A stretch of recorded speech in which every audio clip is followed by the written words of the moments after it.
Iran focused है, कोई जीतने उतने का चक्कर नहीं है। थका देना है, युद्ध को इतना लंबा और महंगा बना देना है, इतना लंबा खींचो, आर्थिक दबाव बनाओ, वैश्विक समर्थन तोड़ो, यही वॉर ऑफ एट्रिशन मॉडल है। और एक तरह से कहें, जो होर्मुज स्ट्रेट का बंद करना था, वो उनका बहुत बड़ा रणनीतिक हथियार।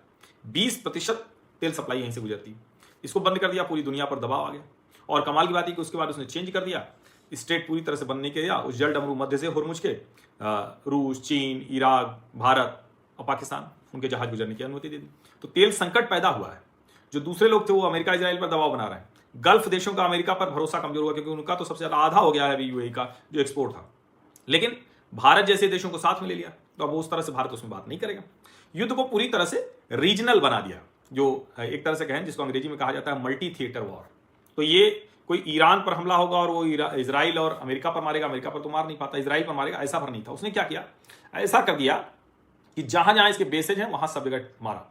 और उसके अलावा भी अपने जो सहयोगी थे, लेबनान में हिजबुल्लाह है, वो हिजबुल्लाह हमले कर रहा है, इराक और खाड़ी क्षेत्र में हमले हो रहे हैं, यमन से मिसाइलें मारी जा रही हैं। तो एक तरह से कई फ्रंट उसने खोल दिए।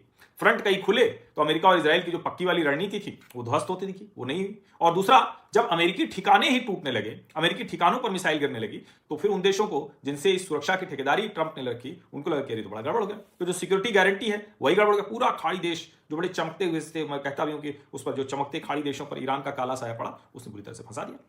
अच्छा, ब्रिटेन हो, फ्रांस हो, इटली हो, स्पेन हो, कनाडा हो, किसी के साथ इन्होंने अपने रिश्ते तो अच्छे रखे नहीं। ब्रिटेन ने बाद में जहाज भेजा, कहे कि वो छोटे छोटे जहाज भेजे, वो किस काम के हैं, और अब तो हमें चाहिए भी नहीं। अब ब्रिटेन कह रहा है कि भैया हमारी ये लड़ाई नहीं है। सब ये कह रहे हैं, स्पेन भी कह रहा है, फ्रांस भी कह रहा है, इसीलिए वो उठपटांग बातें कर रहे हैं, नेटो से बाहर निकलने की बात कर रहे हैं। जरा सोचिए आप, वो नेटो जो एक तरह से one of the most powerful defence structure था, वो टूट रहा है। और चूंकि ईरान ने उन चीजों को भी खूब बढ़ा के बढ़ाया, स्कूल में जो बच्चों की मौत हुई उसको उन्होंने कहा, और वो सही बात है, वो तो पीड़ादायी था, हालांकि हर एक का मरना पीड़ादायी होता है, लेकिन उसने उसको पूरा तैयार किया। और अमेरिका के अंदर, ईरान में तो आईआरजीसी दबा दे रही है, गोली मार दे रही, अमेरिका के अंदर विरोध प्रदर्शन हुए जिसमें जॉर्ज सोरोस और नेवेली रॉय सिंघम का भी नाम आया। लेकिन विरोध प्रदर्शन तो शुरू करा दिया और अमेरिका और इजराइल को दबाव में ला दिया। अब वैसे तो अभी तक कह रहे थे रिजीम चेंज करना, रिजीम चेंज करना, अब कह रहे ना रिजीम चेंज करना तो हमारा कभी लक्ष्य था ही नहीं।